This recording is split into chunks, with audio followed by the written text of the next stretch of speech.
हम लाते हैं top news, आपके फेवरेट टॉक शोज और अनलिमिटेड एंटरटेनमेंट सिर्फ यूट्यूब पर। अगर आपने अभी तक हमारा चैनल सब्सक्राइब नहीं किया तो अभी सब्सक्राइब करें और बेल आइकॉन को क्लिक करके हमारी लेटेस्ट वीडियोस के बारे में अपडेट जानें। सब्सक्राइब कीजिए और हम आपको लिए चलेंगे आपकी फेवरेट वीडियो की तरफ।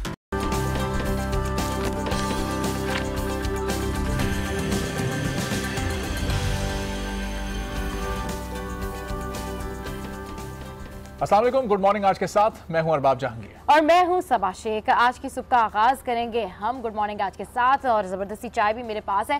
तो जनाब, जहां पर बात हो रही है रहबर और रहजन के हवाले से, तो हमने देखा कि पनामा केस में ये वर्डिक्ट सामने आया, लेकिन आजकल की पुलिस की जो कारकर्दगी है उसके ऊपर भी ये वर्डिक्ट बिल्कुल फिट बैठता है, क्योंकि हमारी पुलिस का हाल ये है कि हमारी पुलिस के लिए एक रिपोर्ट में एडी सिंध एडी अल्लाह दिनों जो साहब हैं वो ये कह चुके हैं कि 12,000 पुलिस एहलकार ऐसे हैं जो कि मुख्तलिफ जराइम में मुलव्विस हैं। और इस रिपोर्ट के बाद अगर हम ये देखें कि हमारी अपनी पुलिस ही मुख्तलिफ जराइम में मुलव्विस है, तो फिर हमारा हाल क्या होगा, हमारे यहाँ लॉ एंड ऑर्डर की जो सिचुएशन है वो क्या होगी। तो डेफिनेटली जहाँ पुलिस के हवाले से बात कर रहे हैं, पुलिस की कारकर्दगी के हवाले से बात कर रहे हैं, वहीं पर हम कुछ बात कर लेते हैं एक्स्ट्रा जुडिशल किलिंग के हवाले से, जो कि हम देखते हैं कि नकीब कत्ल केस सामने आया, फिर उसके बाद जो है वो इंतजार हुसैन का केस सामने आया, फिर मकसूद का केस सामने आया।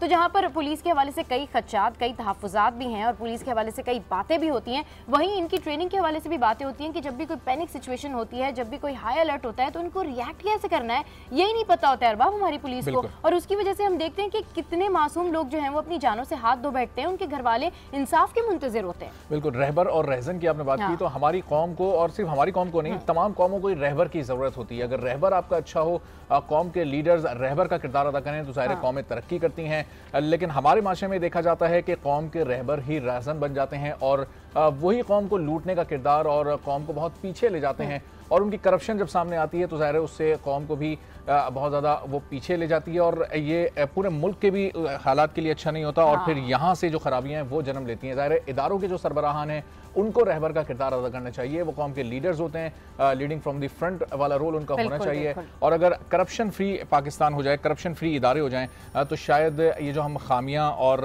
नाकामियां उजागर करते हैं इसकी हमें ज़रूरत ही ना पड़े। लेकिन ज़ाहिर है इस बारे में तो हम बात करते ही रहेंगे। पुलिस की कारकर्दगी तो हर सूबे में सवालिया निशान है ही, बल्कि इसके हवाले से एक फैमिली भी जो है हमारे शो पर मौजूद होगी। इंतजार के वालिद साहब भी हमारे शो पर मौजूद होंगे, लेकिन उससे पहले हम चलते हैं हमारी टॉप स्टोरीज की जानिब।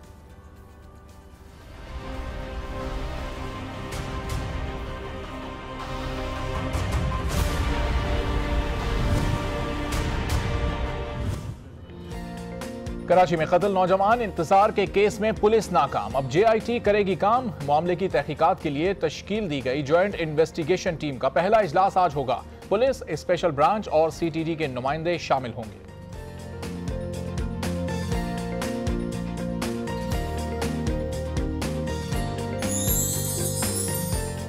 जिना अस्पताल कराची के शोबा साइबर नाइफ रोबोटिक सर्जरी में कैंसर की बरवक्त तशखीस और मुफ्त इलाज हो रहा है। यहाँ ऑपरेशन डॉक्टर के हाथ लगाए बगैर रोबोट की मदद से किया जाता है। इस हवाले से प्रोग्राम में शामिल करेंगे खुसूसी रिपोर्ट।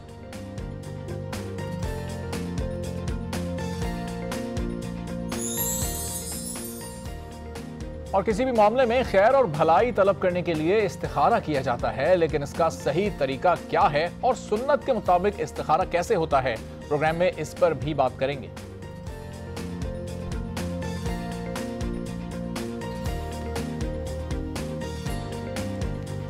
तो ये तो हमारी टॉप स्टोरीज। अब मुख्तलिफ शहरों का हम हाल जान लेते हैं कि हमारे मुख्तलिफ शहरों में इस वक्त क्या हाल है। तो पहले रुख करेंगे हम वफाकी दारुल हुकूमत का, जहाँ पर मौजूद है हमारे नुमाइंदे यासिर नजर, और उनसे जानते हैं कि आज क्या सूरत हाल है, कौन से इवेंट्स हैं, कौन सी सियासी सरगर्मियां हैं। यासिर, मौसम कैसा है? Good morning. आज यासिर से हमारा राब्ता मुनक़ता हो गया है, तो डेफिनेटली अब हम बढ़ेंगे लाहौर की जानिब, और लाहौर में मौजूद होती हैं हमेशा की तरह हमारी प्यारी सी स्मार्ट सी नुमाइंदा हुमा भट्ट, और उनसे जानते हैं कि लाहौर शहर में आज क्या हाल अहवाल है और लोग किस तरीके से लाहौर में अपना वीकेंड प्लान करते हैं। Huma Bhatt, good morning. आज और सबा मुझसे ज्यादा स्मार्ट और खूबसूरत हो आप हो, यकीनन आपको देखने के लिए सबके सब स्क्रीन के सामने बैठते हैं, ठीक है? Thank you. अगर आपकी खूबसूरती ना हो तो यकीनन हमें भी कोई ना देखे। So sweet, you are so humble. तो लाहौर में सबसे ज्यादा इंपॉर्टेंट चीज है सबसे ज़्यादा इम्पॉर्टेंट चीज़ ये है कि आज लाहौर में धुंध का राज है और ना सिर्फ लाहौर बल्कि पूरा पंजाब जो है इस वक्त धुंध की लपेट में है, जिसकी वजह से मोटरवे M1, M2 और M3 जो है वो इस वक्त बंद कर दी गई है। ट्रैफिक की रवानी वहाँ पर बिल्कुल बंद है और यहाँ पर भी अगर हम लोग देखें तो यहाँ पर भी लोगों को आने जाने में थोड़ी सी मुश्किलात का सामना करना पड़ रहा है, क्योंकि आसमान पर अभी तक बादल छाए हुए हैं और सर्दी की शिद्दत में इजाफा हो रहा है और लोग जो हैं वो चाह रहे हैं कि किसी तरह धूप की शक्ल नजर आ जाए ताकि हम लोगों को जो सर्दी लग रही है वो थोड़ी कम हो। लेकिन मौसम बड़ा अच्छा है इंजॉय करने के लिए, स्पेशली उन लोगों के लिए जो ऐसे मौसम को बहुत ज़्यादा इंजॉय करते हैं, वो बहुत ज़्यादा आज खुश रहेंगे क्योंकि आज उनको खूब मज़े का मौसम लगेगा।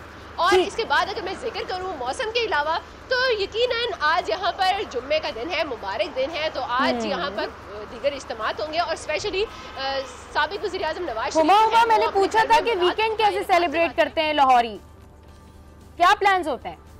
भाई लाहौरी हो या कहीं भी पाकिस्तानी हो, तो पाकिस्तानी जो है वो जिंदा दिल है, तो हमेशा अपना वीकेंड जो है वो भरपूर अंदाज से प्लान करते हैं। और क्योंकि मौसम बड़ा अच्छा चल रहा है इन दिनों में, तो इस मौसम में यकीनन बाहर निकला जाएगा, आउटिंग प्लान की जाएगी। और अगर जो घर में भी किसी को इनवाइट करते हैं या दावत देते हैं तो खूब खाबों का इंतजाम किया जाता है और लाहौरी स्पेशली खाबों के बगैर रह नहीं सकते हैं, तो खूब मजे के खाने जो है जी लाहौरी खाबों के बगैर रह नहीं सकते हैं। लाहौर से अपडेट कर रही थी हुमा भट्ट हमारी नुमाइंदा। और अभी जो है हम कहाँ पर बढ़ रहे हैं, अभी हम वफाकी दारुल हुकूमत में बाद में बात करेंगे, अभी हम जाएंगे एक ब्रेक की जानिब, तो कहीं जाएगा मत, don't go anywhere, stay with us, keep watching. Good morning आज।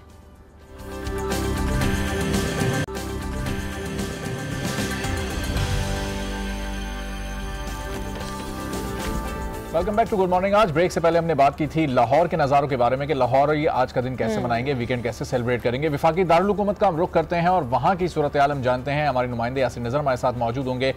यासिर बताइएगा इस्लामाबाद का मौसम कैसा है, शहर इख्तिदार में आज क्या कुछ अहम होने जा रहा है?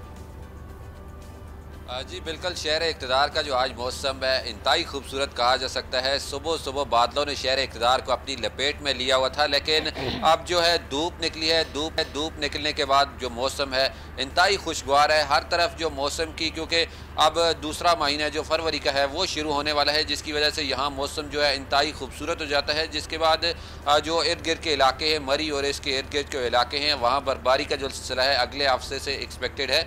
तो इस तरह यहाँ के बासी भी वीकेंड पे वहाँ का रुख करते हैं। और दूसरा शहर इक़्तिदार की एक्टिविटीज़ के बारे में आपको बताएं, आज इंडोनेशिया के जो सदर हैं वो भी पाकिस्तान पे 2 रोज़ा दौरे के लिए आए हैं और यहाँ पर वो कौमी जो जॉइंट सेशन है उससे भी खिताब करेंगे। और इस तरह सुप्रीम कोर्ट और हाई कोर्ट में भी दीगर केसेज हैं, जंगलात की कटाई के हवाले से जो केसेज है वो भी आज सुप्रीम कोर्ट में ज़ेर समाअत है। मौसम शहर इक़्तिदार का बड़ा जबरदस्त है, लोग दूर दूर से यहाँ पर घूमने के लिए आते हैं, जबकि कई समातों का भी है, एक्टिविटी भी है और डेफिनेटली वीकेंड है तो लोग अपना वीकेंड प्लान करते हैं और बिजी रहते हैं। यासिर नजर अपडेट करते थे, आपका बहुत शुक्रिया। तो जनाब जैसे कि हमारा शो शुरू हुआ था और उसके शुरू में हम पुलिस के हवाले से बात कर रहे थे, ऐसी फैमिलीज के हवाले से बात कर रहे थे जिनके हवाले से ये कहा जाए कि उनके बच्चों को नाहक मारा गया और उनके बच्चों को एक्स्ट्रा जुडिशल किलिंग में मारा गया और वो इंसाफ के तलबगार हैं। तो वहीं कराची में कत्ल नौजवान इंतजार के केस में पुलिस के नाकाम होने के बाद अब JIT तय करेगी कि इस मामले की तहकीकात क्या होंगी। ज्वाइंट इन्वेस्टिगेशन टीम का पहला इजलास आज होगा, जबकि पुलिस, स्पेशल ब्रांच और CTT के नुमाइंदे भी इसमें शामिल हो रहे हैं।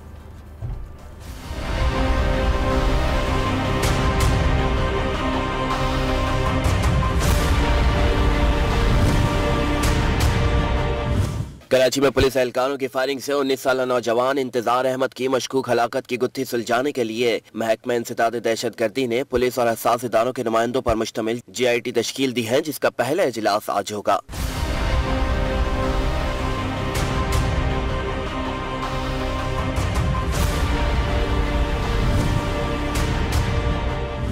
केस की गुत्थी अभी तक ना सुलझने पर DIG CTT ने मामले को पुलिस की नाकामी करार दिया है और अब मुश्तरका तफ्तीश में ये पता लगाया जाएगा कि इंतजार के कत्ल में SSP मुकद्दस हैदर का क्या किरदार है। फायरिंग में मुलव्वस SSP के 2 गार्ड्स वहां क्या कर रहे थे, इंतजार की गाड़ी को क्यों रोकने की कोशिश की गई, रोकने वाली पुलिस पार्टी में कोई भी एहलकार यूनिफॉर्म में क्यों नहीं था, फायरिंग में मुलव्वस एहलकार निजी गाड़ियों में क्यों सवार थे और कार में बैठी लड़की का क्या किरदार है। ख्याल रहे कि 13 जनवरी को कराची के इलाके डिफेंस में पुलिस एहलकारों की फायरिंग से 19 साल नौजवान इंतजार जाँ-बहक हो गया था, जिसके बाद फायरिंग करने वाले एहलकारों को हिरासत में ले लिया गया था।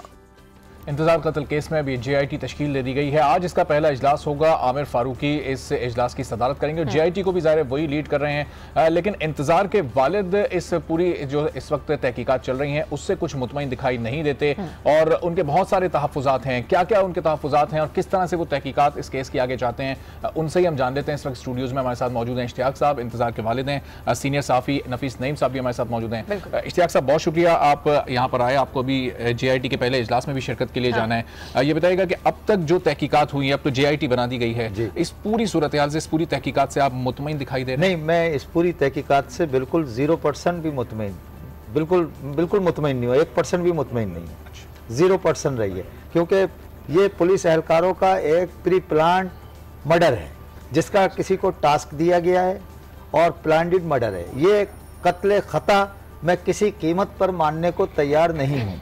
ये कत्ले अमद है और इसकी 20 शहादतें मैं आपको देता हूँ कि देखें, ये इतने दिन हो गए, कोई भी बैंक में डकैती पड़ती है या किसी भी फ्रेंचाइज पे कोई स्नैचिंग होती है, कहीं भी कोई इंसिडेंट होता है तो उसकी चंद घंटों में CCTV फुटेज मंजर आम पर आ जाती है। बिल्कुल ठीक। कोई एक ऐसा इंसिडेंट मुझे बता दें जिसकी CCTV फुटेज मंजर आम पे ना आई हो। सही। सबसे बड़ा सबूत यह है कि मेरे बेटे की CCTV फुटेज आज तक मंजर आम पर नहीं लाई गई है, जिसको 14वां रोज है आज। आपको दिखाई गई? बिल्कुल सही कह रहे हैं आप कि आपके बेटे की जो CCTV फुटेज है वो मंजर आम पर नहीं आई, लेकिन हो सकता है कि वो CCTV फुटेज जो है कामे बाला के पास होगी और उसमें उन्होंने उसको देख के उस पर बातचीत भी की है। आपसे बात हो रही है इंतजार के हवाले से, तो उसके हवाले से आपसे कुछ पूछना चाहेंगे कि इंतजार जो है वो मलेशिया में भी होते थे और यहाँ भी आते जाते रहते थे, उनके हवाले से कुछ बताइए। आपको किसी के ऊपर इस तरह का कोई शक हुआ हो, कभी लड़ाई झगड़ा उनका किसी से हुआ हो? नहीं, मेरा किसी पर कोई शक नहीं है और उसकी ना किसी से ऐसी कोई दुश्मनी, ना कोई ऐसी कभी लड़ाई हुई है। ऐसे तो स्कूल में बाहर के दोस्तों में तकरारें सैकड़ों मरतबा हुई हैं, लेकिन कोई तकरार कत्ल का बायस नहीं बन जाती है। सीरियस नौयत की नहीं हो जाती है। वज़ीर आला सिंध आपके घर पे आए थे 2-3 रोज बाद ही, उन्होंने कहा था कि तहकीकात तमाम इसकी आपकी मर्जी के मुताबिक होंगी, आपसे पूछा जाएगा, आपसे गाइडलाइन ली जाएगी। तो उसके बाद उन्होंने अपने उस वादे को निभाया? अपने उस वादे को उन्होंने निभाया। उन्होंने मुझसे कहा था कि आप चाहेंगे कि इसको जुडिशियल इंक्वायरी करा लें तो हम इसको जुडिशियल इंक्वायरी की तरफ चले जाएंगे। जब मैंने पुलिस का रेस्पॉन्स देखा कि 0% है, कोई इंटरेस्ट नहीं है, कोई रेस्पॉन्स नहीं है, अपने पेटी बंद भाइयों को बचाने में लगी हुई है, देखें कितने दुख की बात है। तो मैंने उनको एप्लीकेशन दी थी, सईद गनी साहब को फ़ोन किया था, उन्होंने कहा आप जाके फ़ौरन मुर्तज़ा वहाब साहब के घर पे दे दें और ये अभी मैं फॉलो कर देता हूँ उसको। तो मैं गया था, उन्होंने उसी वक्त जो है CM साहब से मेरी बात भी करवाई थी और मेरी एप्लीकेशन को उन्होंने फॉरवर्ड भी कर दिया था वज़ीर दाखिला के पास। अच्छा, वज़ीर दाखिला के पास। जी। उन्होंने मैंने chief justice Sindh high court से उन्होंने अपील की थी कि इसकी जुडिशियल इंक्वायरी कराई जाए और इसके इंसदाद दहशतगर्दी की अदालत में मॉनिटरिंग हो। अच्छा, लेकिन उन्होंने इसको मुस्तरद कर दिया। ठीक है, आज आप JIT के सामने पेश होंगे। सीनियर सहाफ़ी नफीस नईम साहब हमारे साथ मौजूद हैं। नफीस साहब, जिस तरीके के वाक़यात के बारे में हम बात कर रहे हैं, कोई कि एक्स्ट्रा जुडिशल किलिंग जिसमें इस तरह की फैमिलीज़ और इस तरह के पेरेंट्स जो हैं वो सर्वाइव करते हैं, इसके लिए आप इनसे क्या पूछना चाहेंगे, क्या कहना? देखिए इंतजार साहब, पहले तो हमें अफसोस है, इंतहाई अफसोस है ये दर्दनाक वाक़या जो हुआ है। देखिए एक चीज़ तो क्लियर है, इन्वेस्टिगेशन इनिशियल इन्वेस्टिगेशन में ये बात क्लियर हो गई कि SOP की वायोलेशन हुई है। सादा कपड़ों में थे, गार्ड्स थे जो ऑफिशियल ड्यूटी पे होने चाहिए थे, वो लोग नहीं थे। फिर जो बुलेट्स फायर हुई हैं, 16 होल जाए वक़्वा से मिले हैं। अगर आप गाड़ी को रोकना चाहते हैं, आप टायर बर्स्ट कर सकते हैं। ये सारी बातें हो चुकी हैं, मैं इसे दोहराना नहीं चाहता, लेकिन ये इन्वेस्टिगेशन में ये बात क्लियर है कि ये जो है इस यानी कि वायलेशन हुई है SOP की। अब सवाल ये होता है कि इंतज़ार साहब का कि जो अहम चीज़ है, जो ये बार कह रहे हैं कि मुझे शक नहीं है किसी चीज़ पे। देखिए इंतज़ार थे मलेशिया में, वो यहाँ आए, 2 कैरेक्टर हैं जिनके बारे में कहा गया कि वो ट्विस्ट हुए। और इंतज़ार का अगर हम खुद भी देखें, वो कहते हैं कि loyal woman is worth more than 1000 unfaithful ones. ये मैंने उनकी फेसबुक भी देखी, विमेन का जिक्र उन्होंने किया। गाड़ियों के वो शौकीन थे, उन्होंने गाड़ियाँ उनकी अगर आप फेसबुक पर देखें तो बड़ी उनकी गाड़ियों की रेस वगैरह, नई गाड़ियाँ, उस पर कमेंट्स। ये 2 कैरेक्टर सामने आ रहे हैं, मदिया कियानी और लैला। तो मेरा इंतज़ार साहब से ये सवाल है कि मदिया कियानी, इश्तियाक साहब से मदिया कियानी ने ये कहा था कि वो मेरे भाई की तरह है, और लेकिन हमने ये देखा कि इंसिडेंट के बाद वो गाड़ी से निकली, हैफजर्डली उन्होंने रक्षा किया, फौरन चली गई, ना उन्होंने पुलिस को इन्फॉर्म किया और ना पुलिस वालों ने उन्हें रोकने की कोशिश की, CLC के एहलकारों ने रोकने की कोशिश की, ना मदीहा ने। मेरा सवाल यह है इंतजार साहब, इश्तियाक साहब से कि क्या मदीहा ने आपसे कोई ताज़ियत की या कोई फोन किया या घर पर आई? नहीं, कोई ताज़ियत नहीं की, कोई घर पे नहीं आई। यही स्ट्रेंथ की बात है, यही चीजें देखे ना। एक तो मदीहा को भी वो नहीं जानता था, जस्ट 1 वीक बिफोर एक सुलेमान नामी लड़के ने, जो कि उसका दोस्त भी नहीं था, सिर्फ गली में रहने के वास्ते से उसकी हलो हाय जरूर होगी, वो इंट्रोड्यूस करवाने वाला था। और जस्ट 1 हफ्ते पहले ही उसकी मदिया नामी लड़की से मुलाकात हुई थी। और लैला का तो उसने कभी कोई जिक्र ही नहीं किया, ना मैं समझता हूँ कोई लैला नामी लड़की से उसके कोई ताल्लुक थे, ना मैंने कभी उसकी जुबान से लैला का नाम सुना, ना मैं किसी लैला मदिया से भी आपका पहला जो इंटरेक्शन था वो एक टीवी चैनल के जरिए हुआ था। उससे पहले तक आपकी कोई बात नहीं हुई थी, जिसमें मदिया ने पहले कहा कि इंतजार मेरा दोस्त था, लेकिन जब आप दरमियान में आए, आपसे बातचीत हुई तो उन्होंने कहा कि वो मेरे भाई की तरह था। तो बयान में थोड़ा तजाद भी सामने आया मदिया। जी जी जी, वो एक चैनल ने उन्हें लाइन अप किया था 3 दिन बाद, 3 दिन तक तो वो गायब रही मंजर आम से, और पुलिस ने भी उन्हें गायब रखा मंजर आम से। तो 3 दिन बाद जब लाइन अप लिया था चैनल ने, तो उन्होंने यही कहा था कि 1 हफ्ते पहले मुझे सलमान ने इंतजार से मिलवाया था, और मेरी उससे ये तीसरी या चौथी या दूसरी मुलाकात। अच्छा इश्तियाक साहब, मदिया कियानी के वाले से जब हम बात कर रहे हैं तो डेफिनेटली ये एक बड़ी स्ट्रेंज सी बात है कि आपके सामने अगर किसी को गोली लगी है, आप खाने पीने भी अगर किसी के साथ गए तो या तो आप पुलिस को इन्फॉर्म करते हैं, या फिर आप सबसे पहले फर्स्ट एड के लिए आप हॉस्पिटल लेके जाते हैं, या लोगों को बुला के कहते हैं कि हादसा पेश आया, आप इन्हें हॉस्पिटल ले जाएं। लेकिन वो चली गई रक्शे में बैठ के, और उसके 3 दिन बाद, जैसे कि नफीस साहब कह रहे हैं कि उन्होंने कहा वो मेरे भाई की तरह, हम खाने पीने चले जाते थे। उसके बाद जब वो उन्होंने टीवी के ऊपर बयान दिया, उसके बाद उनके घर वालों की जानिब से आपसे राब्ता किया गया हो, या पुलिस की जानिब से आके आपसे मदिया कियानी के हवाले से पूछगछ की गई? नहीं नहीं नहीं नहीं, पुलिस के हिसाब से किसी ने कोई पूछगछ नहीं की है, ना उनके वालिदैन ने, ना मदिया ने कोई ताज़ियत या कोई कांटेक्ट नहीं किया है। और ये रक्शे पे बैठ के चली क्या गई, फिर वो कहती है मुझे ख्याल आया मैं अपना मोबाइल तो वहीं भूल गई हूँ, तो फिर मैं मोबाइल लेने आई हूँ। गाड़ी सेंसेस उस हद तक मौजूद थे।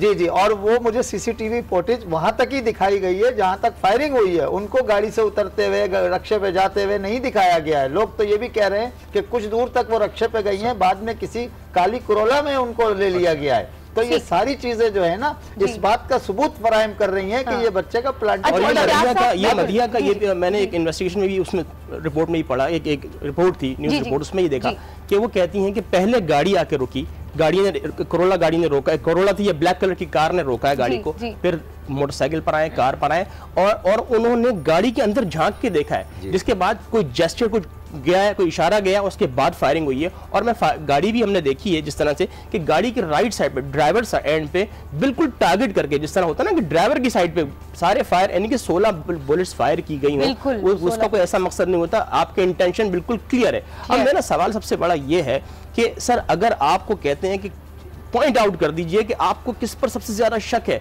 और कौन इन्वॉल्व हो सकता है, और किस पॉइंट पर आपको लगा कि investigation is being diverted to somewhere else?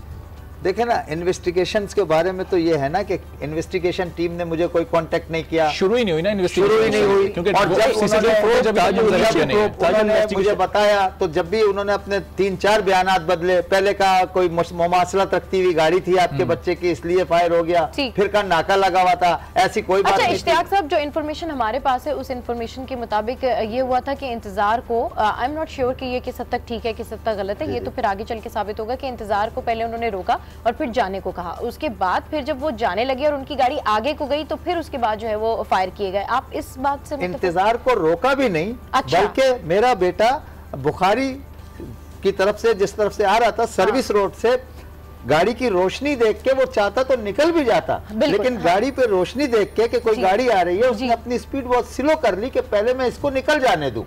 लेकिन वो गाड़ी का मकसद तो कुछ और था, वो निकली नहीं, बल्कि उस कट पे जहां से निकल के उसे इत्तेहाद ज्वाइन करना था, वो खड़ी हो गई गाड़ी। जब गाड़ी खड़ी हो गई तो मेरे बच्चे को तो गाड़ी रोकनी ही थी, बिल्कुल वो इनोसेंट। और एक पॉइंट में लेता हूँ सबा, कि ये मदिया कियानी का मैंने शॉर्ट सुना है, उन्होंने ये कहा कि जब अचानक गाड़ी आके रुकी है साइड पर दूसरी गाड़ी पे, तो मैंने उससे इंतजार से पूछा what is going to happen, और मैं नीचे बिल्कुल स्लाइड कर गई ताकि मैं अपनी सेफ्टी कर सकूं। मुझे कुछ नहीं मालूम, बाकायदा उन्होंने कस्में खाना शुरू कर दी कि खुदा गवाह है, अल्लाह पाक की कसम मुझे नहीं मालूम, और फिर फायरिंग शुरू की। इसका मतलब है मदीहा कियानी जब बैठी थी, अगर ACLC वाले रोकते तो वो उनके स्टेटमेंट में पहला बयान ये होता कि हमें रोका गया था, और जब आर्गुमेंट्स हुई या इंतजार ने गाड़ी भगाने की कोशिश की तो उन्होंने फायर किया। लेकिन मदीहा कियानी के ऐसे बयान में कुछ भी नहीं है। अच्छा, मदीहा कियानी के हवाले से मजीद यहाँ पर मैं बात करना चाहूंगी कि जब फायरिंग की गई तो definitely she was in the car, तो क्या मदीहा कियानी को कोई डैमेज नहीं हुआ, वो किसी तरह से जख्मी नहीं हुई, क्योंकि उसी कार में वो भी थी। और ये भी सुनने में आया कि जी फिर उसके बाद जब फायरिंग शुरू हुई तो कार आगे जाके किसी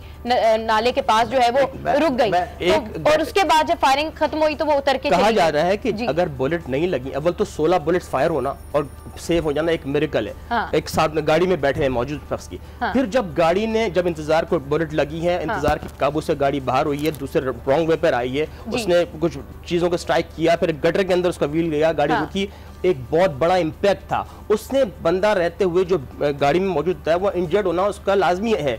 उसके बावजूद मदीहा कियानी गाड़ी से निकली हैं और उन्होंने रिक्शा किया है, और वो उनको ऑन द स्पॉट रिक्शा भी मिल गया और वहां से वो चली गई, और उन्होंने इन्फॉर्म नहीं किया। ये एक बड़ा ही अजीब आने वाली कहानी है। और फिर दूसरी याद किया उन्होंने कोई कांटेक्ट भी नहीं किया जिसको वो भाई कहती थी अपना। बिल्कुल। अच्छा, इश्तियाक साहब जब वज़ीर आला मुराद अली शाह वहाँ मौजूद थे, उनसे आपने मुतालबा किया था कि CCTV फुटेज को पूरा दिखाया जाए, क्योंकि अगर शायद CCTV फुटेज मंजर आम पे आ जाए तो बहुत सारे सवालात के जवाब मिल जाएंगे। नहीं, उस वक्त मैंने CCTV फुटेज का मुतालबा उनसे नहीं किया था, क्योंकि ये उसी दिन आ गए थे जिस दिन इंसिडेंट हुआ था। तो मैं पुरउम्मीद था कि मंडे को जैसे ही ऑफिस खुलेंगे ये CCTV फुटेज निकालेंगे। वज़ीर दाखिला उसके बाद आए आपके पास? वज़ीर दाखिला नहीं, उसके बाद सोहेल अनवर सियाल साहब आए। अनवर सियाल साहब आए वज़ीर दाखिला। वो अभी जिस दिन बनी है CTD उसी दिन मेरा ख्याल है। उस दिन उनसे आपने नहीं कहा कि CCTV फुटेज? हाँ, मैंने कहा उनसे मैंने कहा, उन्होंने क्या जवाब दिया? जब से कहता आ रहा हूँ कि CCTV फुटेज दिखाई जाए, तो आमिर फारूकी साहब ने कहा कि हाँ, हम अब जो इत्तेहाद पे कैमरे लगे हुए थे उससे भी निकलवा लेंगे। और कल भी मेरी उनसे ये बात निकलवा लेंगे, नहीं अभी तक निकलवाए नहीं है। कल भी मैंने उनसे कहा, तो उन्होंने अपने असिस्टेंट को पूछा कि भाई वो लाए आप नहीं लाए, तो मैं समझ गया कि इन्होंने अपने सर से बोझ उतारा है। हालांकि बड़ा पूरा एतमाद था उनकी तफ्तीश पर, उनकी रिपोर्टेशन पर, जो कि मैं आज भी हूं। लेकिन पता नहीं क्या इसके पीछे कौन लोग मतलब आला सतह के मुलव्विस हैं जिनके इन्फ्लुएंस से वो उन्होंने अपनी तफ्तीश को यहीं इख्तिताम कर दिया और उसको एक कत्ल खता का नाम दे दिया। तो नफीस साहब, ये जो अब CCTV फुटेज मंजर-ए-आम पे नहीं आई, हम छोटे छोटे इवेंट्स की देखते हैं, कोई छोटी डकैती होती है, कोई स्नैचिंग होती है, उसकी फुटेज मंजर यहाँ पे आ जाती है। क्या स्ट्रेटेजी हो सकती है सिंध पुलिस की, इन्वेस्टिगेशन इदारों की इसके पीछे? देखिए, एक ही मकसद होता है, जो कि ये होता है कि इन्वेस्टिगेशन में कोई ऐसी चीज़ होती है जो पुलिस नहीं चाहती कि रिवील करे, लेकिन वालिद को दिखा देने में मुझे नहीं मालूम कि कोई हर्ज होना चाहिए। अगर इन्होंने, इनका डिमांड है, इनका मुतालबा है कि वो CCTV फुटेज हमें दिखाई जाए, तो उसमें क्या मजा है कि आप क्यों नहीं दिखा रहे? ये इनका जायज़ मुतालबा है और हम इस प्लेटफॉर्म से भी डिमांड करते हैं कि अगर वालिद ये कह रहे हैं, अगर फिलहाल पुलिस को कुछ इन्वेस्टिगेशन में कोई मसला है, नहीं मालूम है कि यार हम अभी इन्वेस्टिगेशन कर रहे हैं और CCTV फुटेज में कोई शख्सियात की आइडेंटिफिकेशन की वजह से कुछ इन्वेस्टिगेशन में रुकावट आ सकती है, चलें पब्लिक ना करें। लेकिन वालिद का जो क्लेम है वो तो उनको लाज़मी दिखानी चाहिए। इसमें कोई वो नहीं होना चाहिए। बेटे के साथ, उनके बच्चे के साथ क्या हुआ? इश्तियाक साहब हमारे साथ मौजूद है, मजीद भी बात करेंगे और आज की JIT के हवाले से भी बात करेंगे। लेकिन गुड मॉर्निंग आज में यहाँ वक्त एक ब्रेक है, stay with us, keep watching good morning आज।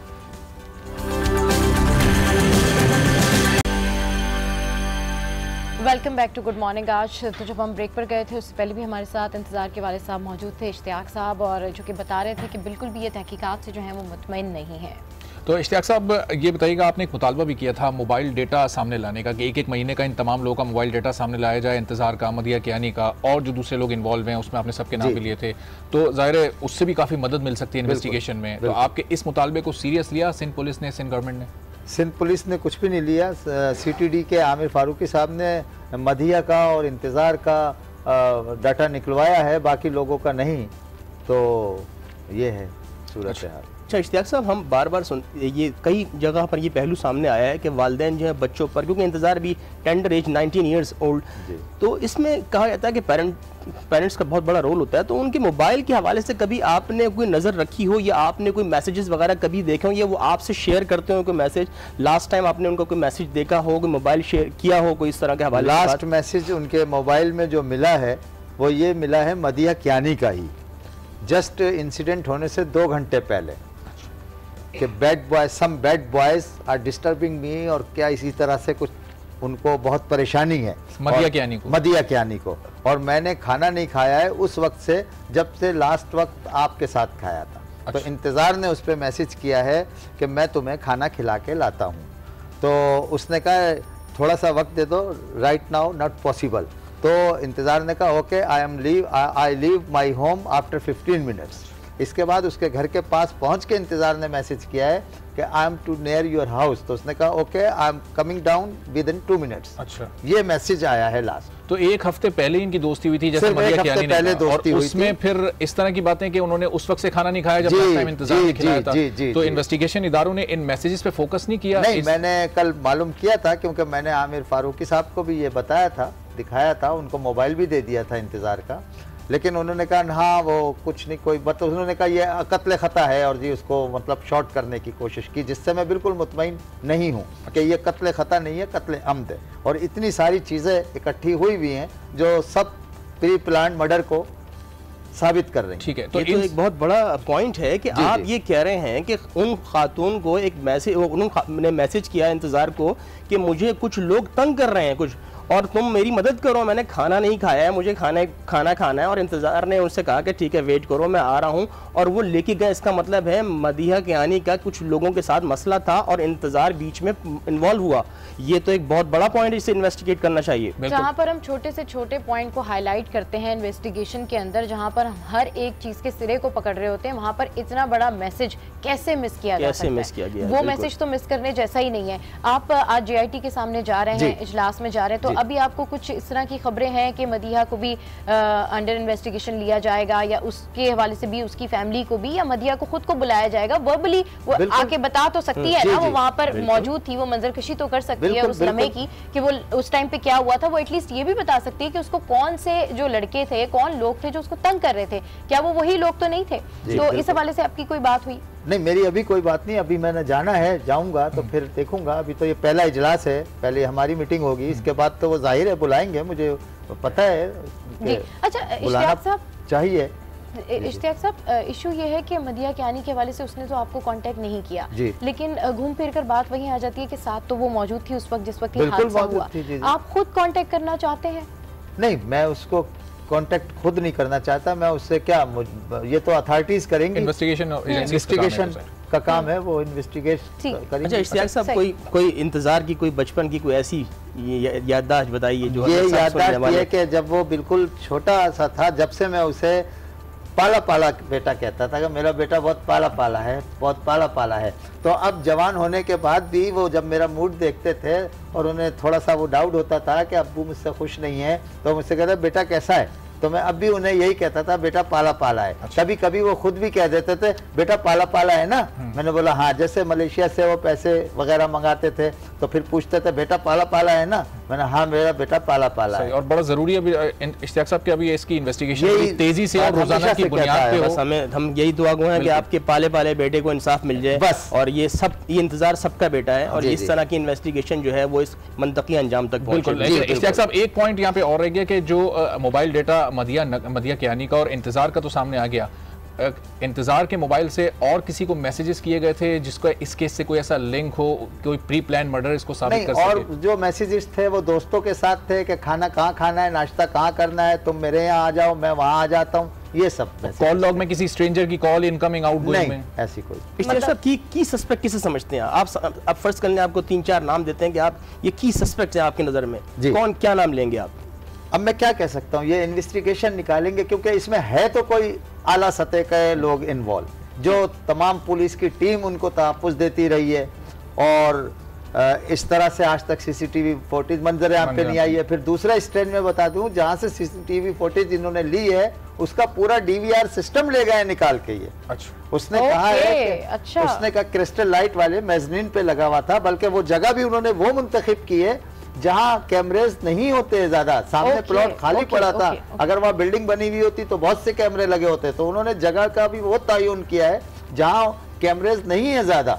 वो एक इत्तेफाक से इनकी आ गया रेंज में, वो अल्लाह असबाब बनाता है। कोई भी मुजरिम हो कोई ना कोई छोड़ जाता है अपना नुक्ता।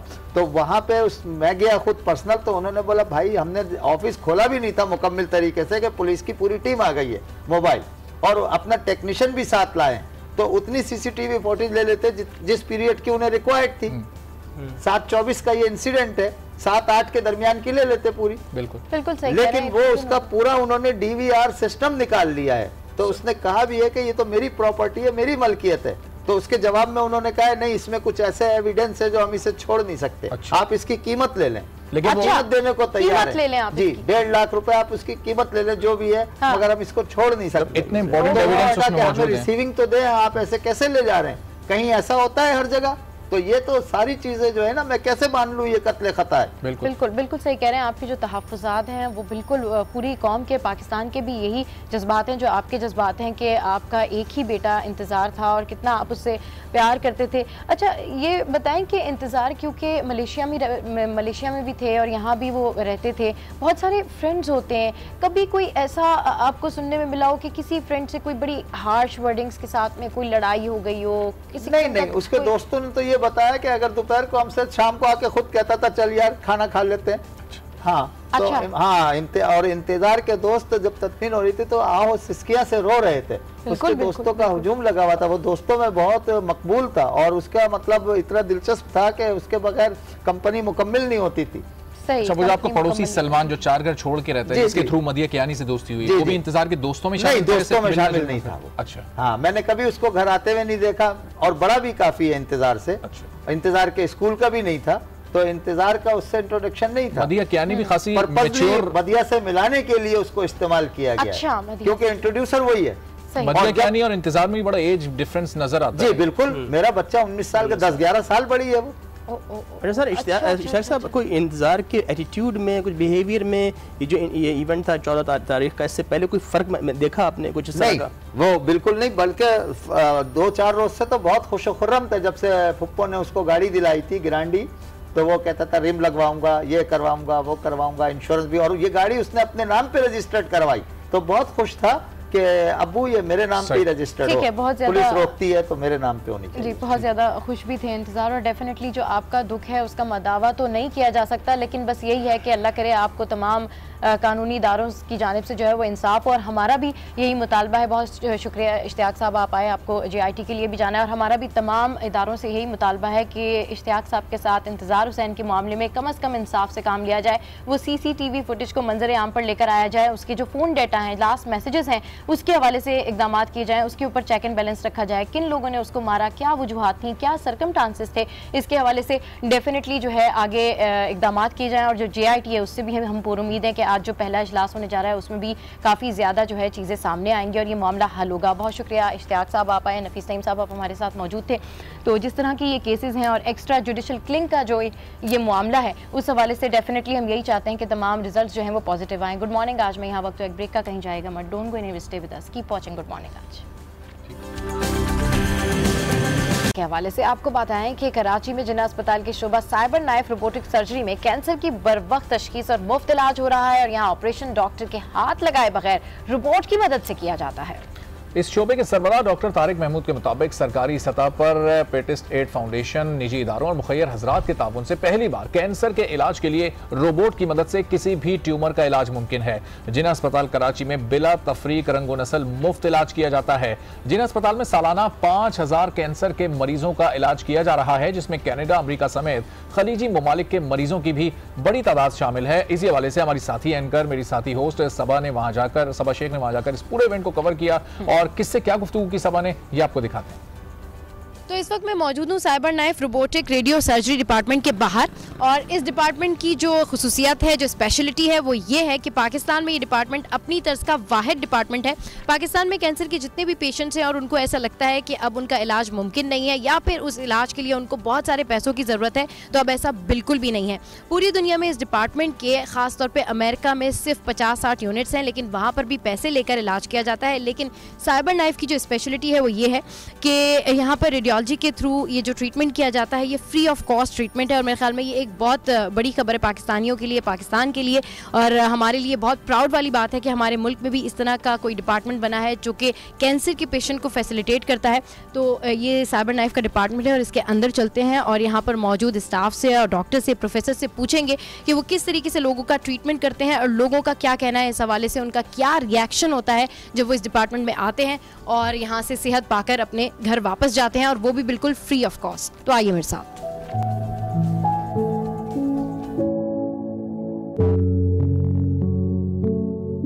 तो इस वक्त मैं मौजूद हूँ पेट सिटी डिपार्टमेंट में और यहाँ पर जो डायग्नोसिस के तरीक़ेकार हैं वो काफ़ी ज़्यादा डिफरेंट हैं और आपको दिखाते हैं कि किस तरीके से यहाँ पर अर्ली कैंसर को डायग्नोस किया जाता है और उसके बाद फिर उसको रेफ़र किया जाता है साइबर नाइफ में और किस तरीके से फिर ट्रीटमेंट की जाती है। तो ये जो रूम है ये साइक्लोट्रॉन रूम है और ये प्रोडक्शन रूम कहलाता है। और अगर इस प्रोडक्शन रूम के हवाले से मैं आपको बताऊँ तो यहाँ पर बहुत ज़्यादा एक्यूरेट तरीके से प्रोडक्शन की जाती है, यहाँ पर बहुत ज़्यादा एक्यूरेट तरीके से जो है वो डायग्नोसिस किए जाते हैं। और ये रूम है पेट सिटी जहाँ पर स्कैनिंग की जाती है और ये बताया जाता है कि अर्ली स्टेजेस पर किस तरीके से जो है वो जदीद तरीके के थ्रू आइडेंटिफाई किया जा सकता है कैंसर को। आइए चलते हैं।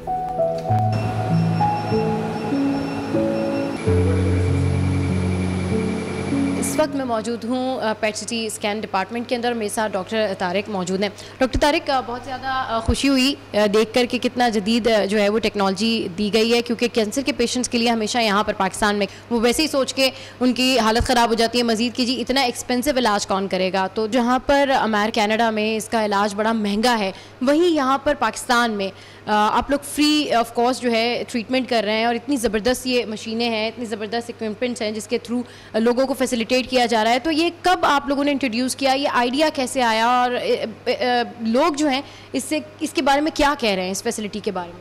देखिए, जिन्ना हॉस्पिटल का रेडियोलॉजी डिपार्टमेंट बहुत कई डिकेड से यहाँ पे है, लेकिन पिछले 15-20 साल के अंदर इसके अंदर बहुत फिनोमिनल ग्रोथ आई है। रेडियोलॉजी डिपार्टमेंट में इस वक्त हर तरह की xray, ultrasound, CT scan, MRI, हर तरह की मोडालिटी मौजूद है इंक्लूडिंग पेट सीटी स्कैन। और इसका मकसद यही है कि मरीज़ों को अर्ली लेवल के ऊपर कैंसर की तशखीस की जा सके। अच्छा डॉक्टर साहब, ये जो मशीन है ओवरऑल आप कह रहे हैं कि ये अर्ली डायग्नोस कर लेती है कैंसर को, तो डॉक्टर रेफ़र करता है, उसके बाद उनको यहाँ पर इस डिपार्टमेंट में भेजा जाता है। तो कितने दिन इसके डायग्नोसिस में, कितने दिन इसके टेस्ट में लगते हैं, कितने दिन का प्रोसेस होता है अगर कैंसर का रेफ़र किया हुआ पेशेंट को यहाँ पर आता है? तो देखिए, हमारा फर्स्ट कम फर्स्ट सर्व है, जो मरीज़ आएगा पहले टाइम लेगा पहले करेंगे, और इसमें तकरीबन 2.5 घंटे मरीज़ को इस टेस्ट के लिए लग जाते हैं। मरीज़ आता है, पहले उसको एक इंजेक्शन लगाते हैं, इंजेक्शन लगाने के बाद 45 मिनट वो वेट करता है, फिर इस मशीन में उसके 20 मिनट लगते हैं। अल्हम्दुलिल्लाह हम 2012 से ऑपरेशन है और अभी हमने एक सेकंड साइबर नाइफ खरीद लिया है, क्योंकि हमारे पास पेशेंट का रश बहुत बढ़ गया है। पेशेंट का रश बहुत बढ़ गया है और साइबर नाइफ जो है एक ऐसा इदारा है जहाँ पर एक ऐसा रोबोट है जो कि बगैर सर्जरी के लोगों को ट्रीट करता है अगर वो जिसमें है। तो उस हवाले से आपको मिलवाते हैं और चलते आपको लेके साइबर नाइफ के डिपार्टमेंट में।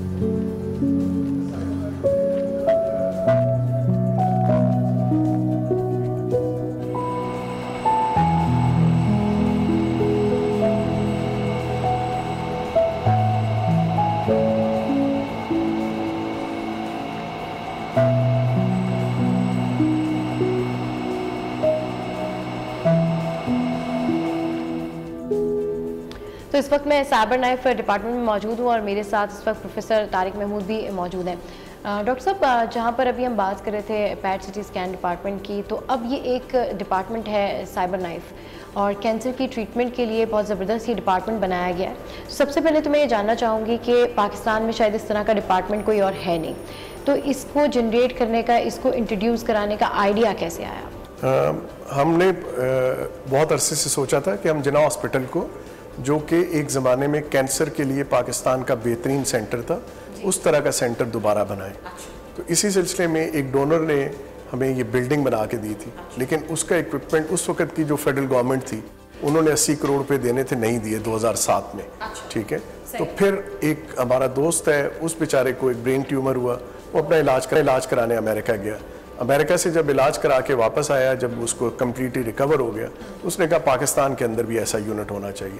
तो उससे फिर पहली जो डोनेशन थी उसने कंट्रीब्यूट की। लेकिन इसके अंदर अब्दुल सत्तार ईदी साहब ने भी $7.5 लाख दिए, क्योंकि हमें $4.1 मिलियन 40-41 करोड़ रुपए इकट्ठे करने थे। तो इस तरह से ये पहला यूनिट हमारा लगा। और अब अल्हम्दुलिल्लाह चूँकि 6 साल गुजर गए हैं, 7,000 से ज़्यादा पेशेंट्स यहाँ से बेनिफिट हो चुका है उनको।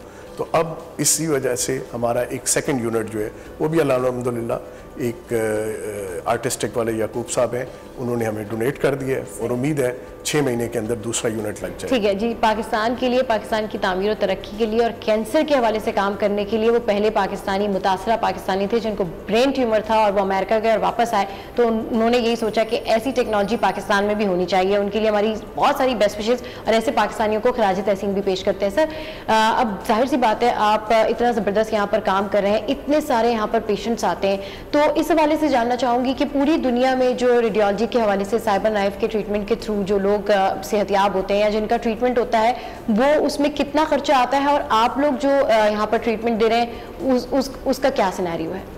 देखिए, ये यूनिट चलाने में तकरीबन हमारे साल का 12 करोड़ रुपए का एक्सपेंस है। लेकिन मरीज से यहाँ पे 1 पैसा भी चार्ज नहीं किया जाता। दुनिया भर में साइबर नाइफ के इलाज के 50 से 90 हज़ार डॉलर चार्ज किए जाते हैं। और इस वक्त दुनिया में तकरीबन 300 के करीब साइबर नाइफ है। लेकिन ये वाहिद सेंटर है पूरी दुनिया में जहाँ ट्रीटमेंट फीस में फ्री ऑफ चार्ज है, इररिस्पेक्टिव के मरीज की नेशनैलिटी क्या है, रिलीजन क्या है, एथनिसिटी क्या है। हमारे पास पूरे पाकिस्तान से मरीज आते हैं, तकरीबन 31% पेशेंट पंजाब से आते हैं, 11% KPK से, 6.5 बलूचिस्तान से और 5.5 इंटरनेशनल पेशेंट आते हैं। 12 मुल्कों से फ्री इलाज करा के यहाँ पे इस सेंटर पे मरीज जा चुके हैं। सही, तो यानी कि इंटरनेशनली भी लोग यहाँ पर आते हैं इलाज कराने के लिए और पूरे पाकिस्तान से भी लोग यहाँ पर आते हैं। और उसकी वजह सिर्फ ये है कि यहाँ पर रेडियोलॉजी के थ्रू, साइबर नाइफ के थ्रू जो ट्रीटमेंट दी जाती है वो फ्री ऑफ कॉस्ट है। और शायद ये बात बहुत सारे लोगों को पता भी नहीं है, लेकिन हम अपने प्लेटफॉर्म से और डॉक्टर साहब से मजीद पूछ के आपको बताएंगे। सर, जब यहाँ पर लोग आते हैं तो उनका रिएक्शन तो यही होगा ना कि कितना महंगा इलाज है, क्या ट्रीटमेंट होगा, और उसके बाद जब उन्हें ये पता लगता है कि यहाँ पर फ्री ऑफ कॉस्ट इलाज होता है जो कि बगैर सर्जरी और बगैर आपको जो है हार्ट की इलाज हो रहा है, तो उसके लिए फिर क्या रिएक्शन होता है? फिर किस तरीके से उनको आप बताते हैं कि जी इलाज तो सारा फ्री ऑफ कॉस्ट है? देखें, आज से 7-8 साल पहले हमने भी नहीं ये सोचा था कि अल्लाह पाक की मेहरबानी से इस काम में इतनी बरकत होगी कि एक साइबर नाइफ लगा, दूसरा साइबर नाइफ भी लगा रहे हैं, फिर पेट स्कैन भी लगा, फिर इसके बाद रेडियोलॉजी की बिल्डिंग बनी। ये आपको जो सामने बिल्डिंग नजर आ रही है जो कि 3.5 अरब रुपए की मालियत से बन रही है, ये भी जो लोग साइबर नाइफ की फैसिलिटी को देखा, सक्सेसफुल चलते हुए देखा, तो उसी वजह से मोटिवेट होकर उन्होंने बनाई। और अब इस वक्त हम एक Jinnah institute for cancer and research centre बना रहे हैं। अच्छा। जिसकी मालियत 15 अरब रुपए है, जिसका फर्स्ट फेज जो है जो 2028 में होगा, जिसमें कह लें अब साइबर नाइफ जैसे 6 और यूनिट और एक 12 मंजिला टावर जिसमें हर तरह के कैंसर की डायग्नोसिस और ट्रीटमेंट फ्री ऑफ चार्ज होगा, वो बना रहे हैं। और अल्हम्दुलिल्लाह उसके लिए 3 अरब रुपए हमारे एक डोनर ने प्लेज कर दिए और 3 अरब रुपए गवर्नमेंट ऑफ सिंध ने प्लेज कर दिए। ये सब इसी की बरकत से है कि लोगों को यह फायदा हुआ, उनकी दुआओं के साथ इसमें बरकत पड़ी और ये फैसिलिटी इतनी बेहतर हो रही है। सही। अच्छा, फैसिलिटी तो सर बेहतर हुई है और बहुत ज़बरदस्त ये स्टेप है पाकिस्तान के लोगों के लिए, और स्पेशली कैंसर जैसा मर्ज जिसको सुनकर मरीज वैसे ही डर जाते हैं। तो सर, अच्छा, अब जिस तरीके से आप बता रहे हैं कि फ्री ऑफ कॉस्ट है, तो जब पेशेंट आते हैं तो डेफिनेटली आपके तमाम स्लॉट्स ही बिजी होते हैं, बहुत ज़्यादा यहाँ पर लोगों का रश होता है ट्रीटमेंट के लिए। उसमें कुछ इररेलेवेंट पेशेंट भी आ जाते हैं जिनका इलाज रेडियोलॉजी के थ्रू नहीं होना होता है, तो फिर उनको किस तरह गाइड किया जाता है उनको? फिर आई थिंक बहुत आपने अच्छा सवाल किया है। मैं बेसिकली लोगों तक ये कन्वे करना चाहूँगा कि साइबर नाइफ कैंसर का इलाज करता है, उसको क्योर करता है, लेकिन क्योर तभी मुमकिन है जब कैंसर अर्ली स्टेज पे हो, number 1। Number 2, cyber knife cure करता है ब्रेन के कैंसर को, स्पाइन के कैंसर को, प्रोस्टेट के सिर्फ स्टेज 1 कैंसर को, 2, 3, 4 को ये नहीं कर सकता। प्रोस्टेट के 2, 3, 4 को नहीं करता। स्टेज 1 है तो ये 100% उसको क्योर कर देगा। इसी तरह कुछ केसेस में लंग और लिवर के, लेकिन ये आंत के कैंसर को नहीं करता, ये मुंह के कैंसर को नहीं करता, ये किडनी, यूरेटर, ब्लैडर के कैंसर को नहीं करता। तो हमारी रिक्वेस्ट यही होती है कि आप आने से पहले यहाँ पे लोग बेचारे पूरे मुल्क से चल के आ जाते हैं, जिस पे हमें बहुत तकलीफ होती है।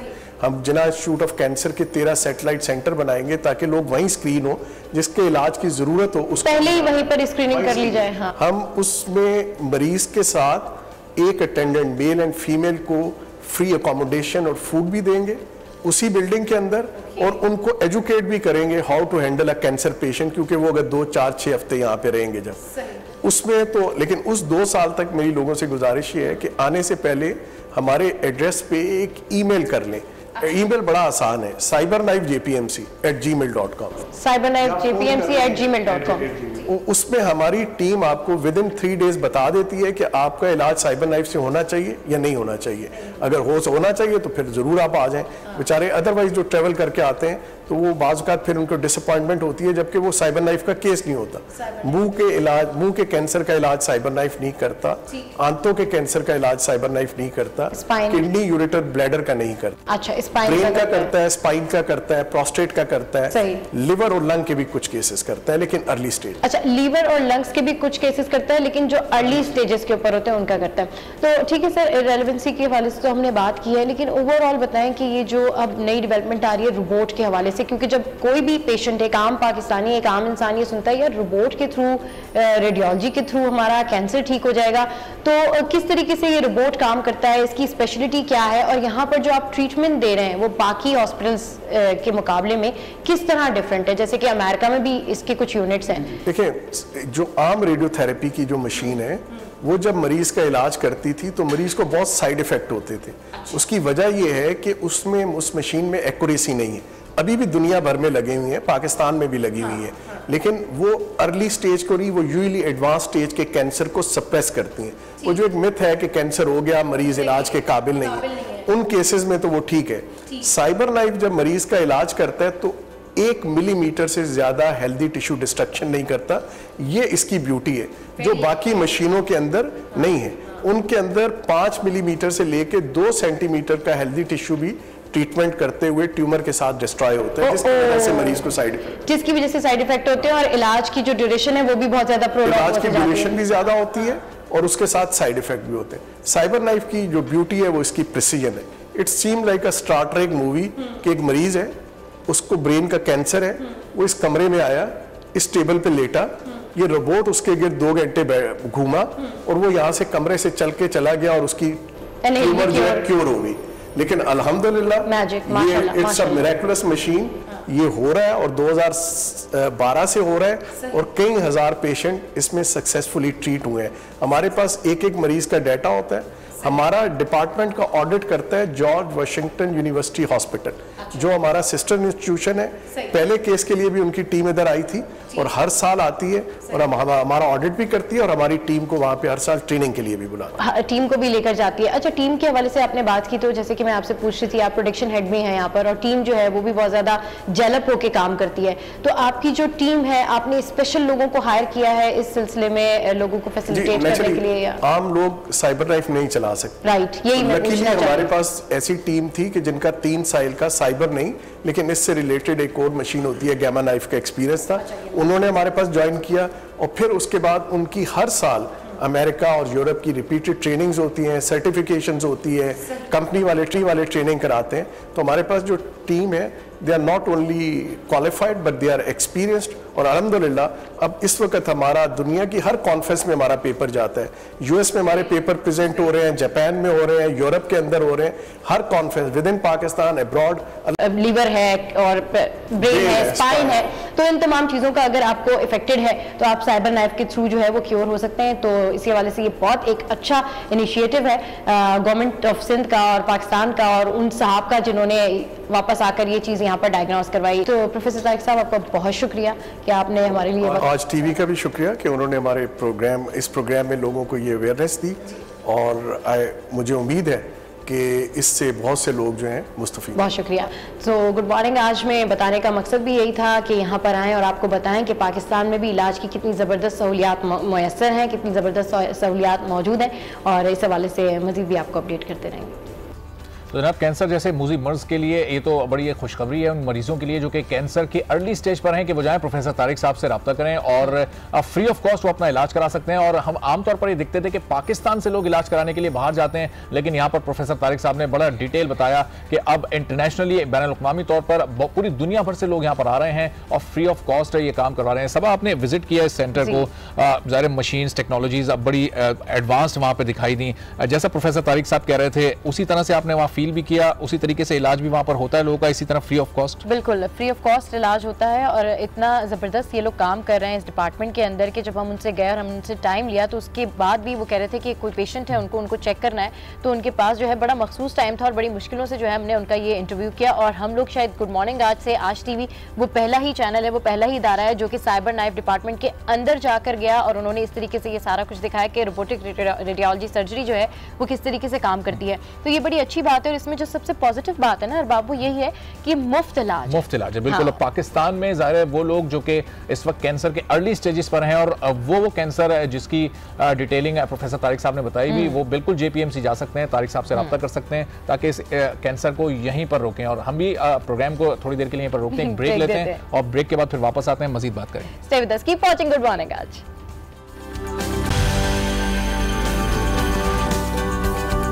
Welcome back to good morning Aaj. नाज़रीन, अपनी आम जिंदगी में हम जब कोई भी काम करते हैं, किसी भी तरह का कोई फैसला लेने वाले होते हैं जो कि हमारे मुस्तकबिल पर भी असरअंदाज हो सकता है, कोई ऐसा फैसला जो कि हमारी आम जिंदगी में भी बहुत अहमियत रखता हो और इसी तरह हमारी प्रोफेशनल लाइफ भी होती है। हम किसी नई जगह जाने से पहले भी एक इस्तिखारा करते हैं, इस्तिखारे को हम इस्तेमाल किया जाता है अपने मुस्तकबिल के फैसलों को लेने के लिए। तो इस्तिखारे की अहमियत क्या है इस्लाम में, हमारी आम जिंदगी में इसकी कितनी अहमियत है और इसको करने का तरीक़ाकार क्या होता है, क्योंकि लोग कन्फ्यूज़ होते हैं कि इस्तिखारे को कैसे किया जाए, क्या इसके लिए किसी मौलवी साहब के पास जाना ज़रूरी है, किसी मुफ्ती आलिम के पास जाना ज़रूरी है या खुद से भी इसको किया जा सकता है। तो इसी मामले को आसान बनाने के लिए आज हमने स्टूडियोज़ में दावत दी है। ज़ुहैर आबदी साहब हमारे साथ मौजूद हैं, इस्लामिक स्कॉलर हैं। ज़ुहैर साहब, बहुत शुक्रिया प्रोग्राम के लिए, आपने वक्त निकाला स्टूडियो में आप आए। सबसे पहले तो ये बताइएगा कि ये इस्तिखारे की आम जिंदगी में हमारी इस्लाम में, शरीयत में कितनी अहमियत है? बिस्मिल्लाहिर्रहमानिर्रहीम। सबसे पहले मैं इसके फ़लसफ़े पर थोड़ा सा बैकग्राउंड आपको एक बात बता दूँ। हम अपनी माशरती ज़िंदगी में कुछ जानते हैं और कुछ नहीं जानते हैं। जो कुछ नहीं जानते तो हम किसी से पूछते हैं, हम बीमार हैं तो हम डॉक्टर से पूछते हैं, हमें मकान बनाना है तो हम इंजीनियर से पूछते हैं। यानी जहाँ हमारी अपनी अक्ल, अपना इल्म, अपना तजुर्बा ख़त्म हो जाए वहाँ हम अपने से ज़्यादा साहिब इल्म से और साहिब तजुर्बाकार से, साहिब मारिफत से सवाल करते हैं कि अब इस सिलसिले में क्या होना चाहिए। और इसके लिए कुरान में आयत भी है, हल यस्तविल लज़ीना यअलमून वल लज़ीना ला यअलमून, क्या वो लोग जो जानते हैं उनके बराबर हैं जो नहीं जानते। तो ज़ाहिर है कि कुछ लोग जानते हैं और कुछ लोग नहीं जानते। ये हमारी एक आम माशरती ज़िंदगी का और एक अवामी ज़िंदगी का तरीक़ाकार है। और भी बहुत से मसाइल, चाहे वो दीनी हो, चाहे वो माशरती हो, चाहे समाजी हो, चाहे हमारे मुस्तक़बिल से मुताल्लिक़ हों, हर चीज़ में ये उसूल कार फरमा होता है। फिर कुछ ऐसे मराहिल आते हैं कि जहाँ हमें ये महसूस होता है कि अब हम जिन लोगों से पूछना चाह रहे हैं वो भी शायद हमारी इस सिलसिले में रहनुमाई सही ना कर सकें। उसमें उसकी कई वजूहात होती हैं। उसमें बाज़ मकामात पर आदमी कंफ्यूज होता है, तो हर आदमी अपनी नॉलेज के एतबार से या अपने तजुर्बे के एतबार से बता रहा होता है। दूसरी बात ये होती है, बाज़ जगह ऐसा होता है कि हम नहीं चाहते कि हम जो काम करने जा रहे हैं वो हम किसी को बताएं। एक फ़लसफ़ा ये भी होता है कि हम आगाह नहीं करना चाहते और हम आगाह किए बगैर तजुर्बा मालूम करना चाहते हैं कि यार हम इसमें कौन सा फ़ैसला करें। तो उसके लिए परवरदिगार आलम ने ये जो उलमा ने हमारे इसके लिए बुनियाद बनाया है, वो कुरान की उस आयत को बनाया है, उदऊनी अस्तजिब लकुम काला रब्बकुम उदऊनी अस्तजिब लकुम, तुम अल्लाह से दुआ करो वो तुम्हें उसको जवाब देगा। ठीक है। तो हम ये अपने माशरती, समाजी, मजहबी किसी किस्म के भी मसाइल हों, इसमें फिर हम अल्लाह से रुजू करते हैं कि परवरदिगार तेरा हुक्म है कि मुझसे दुआ करो, मैं जवाब दूंगा। तो वो जवाब देता है।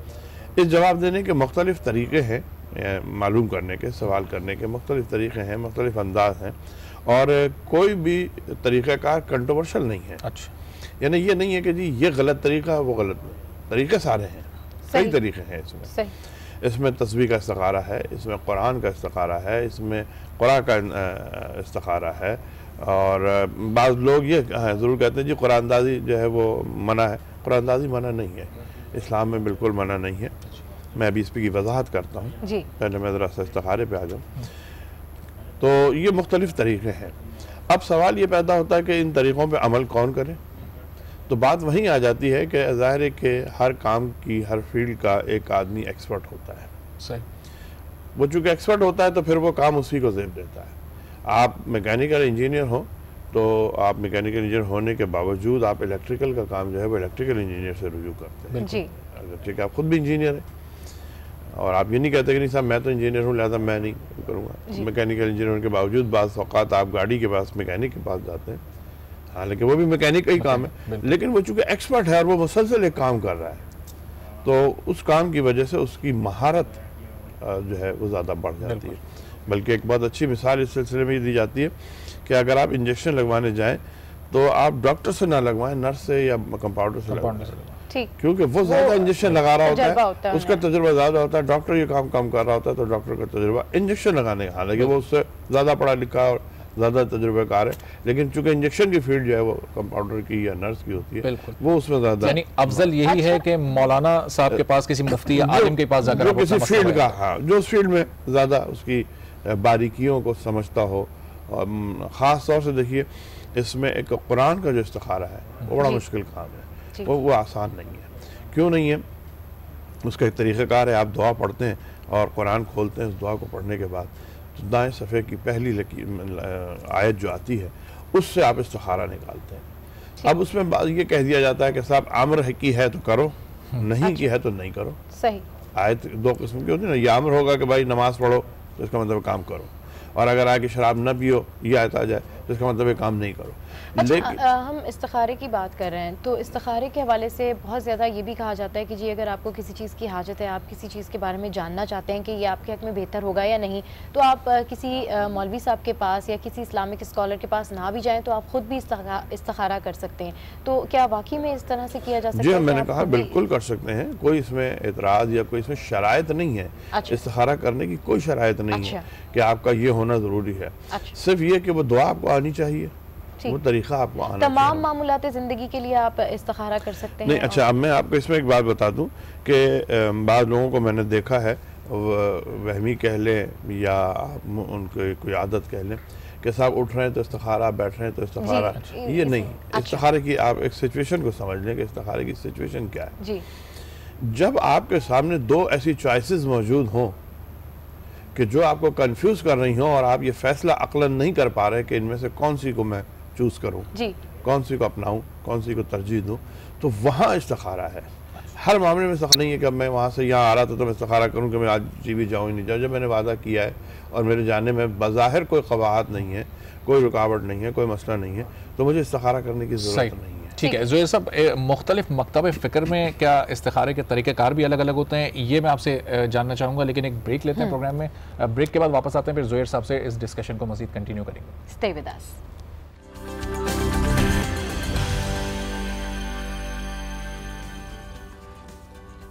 प्रोग्राम में एक बार फिर हम आपको खुशामदीद कहेंगे। इस्तिखारे के मौजू पर हम बात कर रहे हैं। इस्तिखारे की इस्लाम में, शरीयत में क्या अहमियत है, इसको करने के तरीक़ाकार क्या होते हैं। ज़ुहैर साहब से ब्रेक में जाने से कबल मैंने ये पूछा था कि मुख्तलिफ मकतब फ़िक्र, मुख्तलिफ मसालिक में क्या इस इस्तिखारे को लेकर इख्तिलाफ़ पाया जाता है या फिर किसी भी तरीक़ाकार से किया जा सकता है? कोई इख्तिलाफ़ किसी मसलक में इस मसले को लेकर मौजूद नहीं है। ज़ुहैर साहब, चूँकि मुख्तलिफ जो इस्लामी मौज़ूआत होते हैं उनको लेकर हर एक मकतब फ़िक्र का तरीक़ाकार अलग होता है, कुछ इख्तिलाफ़ भी होता है कुछ मामलात में। क्या इस्तिखारे के मामले में भी ऐसे ही है? अच्छा, यहाँ पर मैं वजाहत करने से पहले एक जुमला कह दूँ। बहुत सी चीज़ों में इख्तलाफ ज़रूर होता है, तज़ाद नहीं होता। इख्तलाफ एक अलग चीज़ है और तज़ाद एक अलग चीज़ है। तो हमने इख्तलाफ को तज़ाद बना दिया। अच्छा, मसलन ये कि आप सूट पहन के आए, मैं शेरवानी पहन के आया, मुख्तलिफ है, इख्तलाफ है, लेकिन तज़ाद नहीं है। यानी आप इसके मुखालिफ नहीं है, बिल्कुल मैं उसका मुखालिफ नहीं है। आपकी एक अपनी चॉइस है, आपकी अपनी एक पसंद है, या आपको एक चीज़ सूट करती है, आपने वो ड्रेसअप किया हुआ है, मुझे एक चीज़ सूट करती है, वो मैंने ड्रेसअप किया हुआ है। तो ये इख्तलाफ है। और हमारे यहाँ मज़हब में, मसालिक में बहुत सी चीज़ों में इख्तलाफ ज़रूर है, लेकिन अफसोस इस बात का है कि कम इल्म लोगों ने उसे तज़ाद बना दिया, वजह फ़साद बना दिया। वो वजह फसाद नहीं होना चाहिए। जहाँ तक इस्तिखारे का ताल्लुक़ है, इस्तिखारे में भी इख्तलाफ ज़रूर है और ये नहीं है कि मुख्तलिफ मसालिक की वजह से इख्तलाफ है। एक ही मसले में कई मुख्तलिफ तरीक़े हैं, ठीक, तरीक़ेकार मुख्तलिफ, ठीक।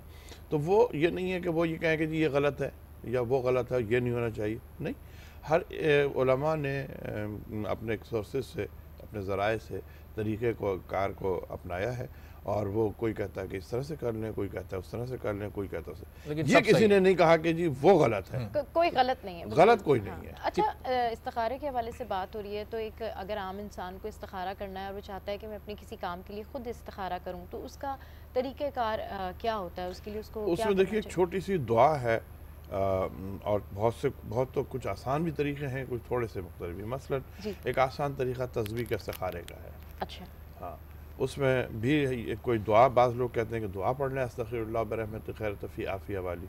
अच्छा। और बाज़ कहते हैं कि जी 5 मरतबा दुरूद पढ़ें आप और फिर इस्तिखारा करें तस्बीह के दानों में। अगर ताक़ आदाद में आ जाएँ तो ना है, और जुफ्त आदाद में आ जाएँ यानी 2, 4, 6 आ जाएँ तो ना है, और एक में आ जाएगा बच जाए दाना आपका तो हाँ है। तो जो सब कोई अफजल तरीके भी हैं, कुछ तरीके ऐसे भी अफजल हैं, या तमाम ही तरीके अफजल हैं, किसी भी तरीके से तमाम तरीके अफजल हैं? कुरान के तरीका सबसे ज़्यादा जो है वो कुरान का है। अच्छा। लेकिन वो सबसे मुश्किल तरीका मैंने आपसे कहा। अच्छा। मुश्किल उसकी ये है कि जैसे मैं कह रहा था कि बाज़ आयात है अमर की और बाज़ आयात नहीं की, तो अमर और नहीं की आयात तो आ गई, वो हर कोई नहीं कर सकता इस्तिखारा, तो आप समझ गए। लेकिन बाज़ आयात है उसमें समझ में नहीं आता कि अमर है या नहीं है। ठीक, यानी ये आयत अजाब की है या सवाब की है, खुशखबरी की है या डराने की है, मना करने, तो आप उसमें फिर वो फैसला उससे उलमा कर सकते हैं। अच्छा, यानी कि फिर वो उस तरह का जो फैसला होगा वो फिर आपको उसके लिए उलमा के पास या मौलवी साहब के पास जाना होगा कि आप वो अपनी बसीरत से, अपने इल्म से ये महसूस करें कि इस आयत में क्या परवरदिगार कहना चाह रहा है, सही, उसके मुताबिक वो फैसला करते हैं। बाकी तस्बीह का इस्तिखारा है, परा का अंदाज़ा इस्तिखारा है कि जी आप ये पढ़ के, और उसमें भी मुख्तलिफ हैं। एक तो है कि जी रात को आप सोएं तो बिस्तर के नीचे डाल दें और उसमें उठा लें। एक है नहीं जागते हुए आप पढ़ें और उसको उनमें लिख दें हाँ नहीं आप बराबर की। आम जिंदगी के तो बड़े आसान तरीक़ेकार हैं, क्या किसी बड़े काम के लिए, किसी बड़े मकसद के लिए इन आम तरीक़ों को अपनाया जा सकता है? जी, किसी भी तरीक़ों किसी इसमें कोई ये नहीं है कि ये बड़े काम के लिए और ये छोटे काम के लिए, ऐसा कोई तरीक़ाकार नहीं है। सही। किसी भी तरीक़े को आप किसी भी काम के लिए इस्तेमाल कर सकते हैं, बस ये कि खालिसतन लिल्लाही नियत हो कि परवरदिगार मैं तुझसे इस सिलसिले में रहनुमाई चाहता हूँ। ख़ुद इस्तिखारे का मतलब ही यह है तलबुल खैर, खैर की तलब, कि परवरदिगार इसमें खैर किस में है। मैं 2 मसाइल में फंस गया हूँ कि ये करूँ या ये करूँ, तो उसमें है। अच्छा, इसमें मैं एक बात और भी बता दूँ, बहुत से लोग ये सवाल करते हैं इस्तिखारे को ज़रा सा गलत समझते हुए कि साहब मैं क्या करूँ का जवाब नहीं आता इस्तिखारे में।